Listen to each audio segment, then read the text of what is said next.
90.3 FM पे मैं हूँ रवि आपके साथ और मेरे साथ है आशुतोष राणा सर।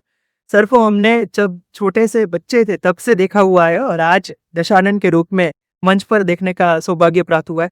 सर, आपने, ऐसा कहते हैं लोग कि आपने रावण को पूजनीय बना दिया है, उसका रहस्य क्या मीनिंग है, ये बताइए।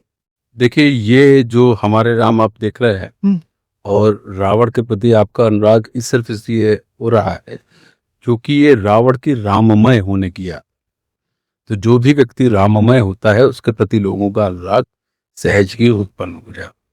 इस पूरी कथा में, इस पूरे हमारे नाट्य में आप जाएंगे और रावण का जो किरदार है वो इतना अद्भुत किरदार है कि उनके एक हाथ में देवाधिदेव महादेव जी जो उनके परमात्मा है, भगवान है, और दूसरे हाथ में उनकी शत्रुता या न उनके अनिष्ट के रूप में उन्होंने नारायण का चुनाव। तो यदि आप अपने इष्ट की गति को प्राप्त होंगे तो आप कैलाश जाएंगे, पर यदि आप अनिष्ट की गति को प्राप्त होंगे तो आप उल्टे जाएंगे। तो उन्होंने अपनी बुद्धिमत्ता से अपने पूरे कर्म का चुनाव कर लिया है कि जिस भी गति को प्राप्त हो वो गति उनके जीवन के लिए कल्याणकारी होगी।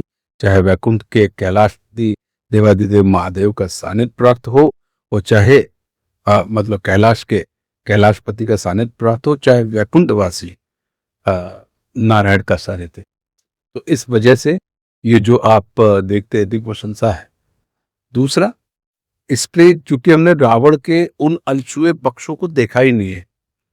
हमने हमेशा सर यही देखा कि एक अत्याचारी है, हंसता रहता है, लेकिन रावण की विद्वत्ता हमने नहीं देखी, रावण का सेंस ऑफ ह्यूमर हमने नहीं।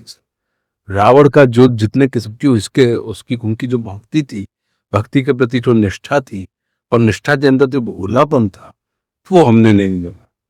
तो चूंकि हमारे राम में इस कला में वो सारी की सारी अनछुए पक्षों को देख रहे हैं, इस वजह से वो आपको रोचक बड़े आनंद देने वाले लगना है और अनुराग है।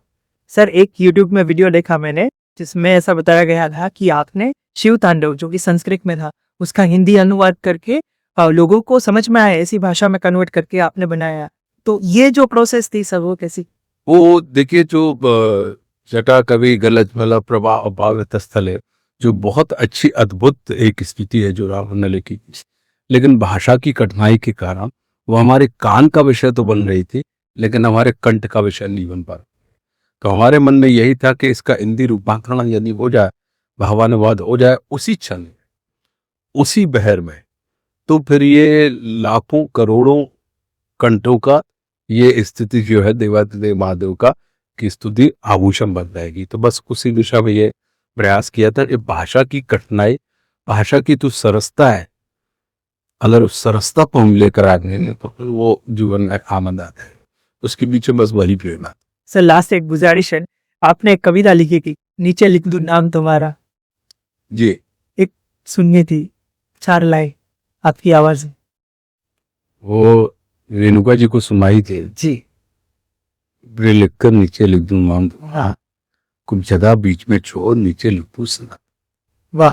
लिखा बीच में क्या, ये तुमको कागज पर मुंती औषध है, अर्थ जो भी अर्थ निकालोगे तुम वो मुझको स्वीकार है, जो के नयन मौन मन क्या बात है, वाह।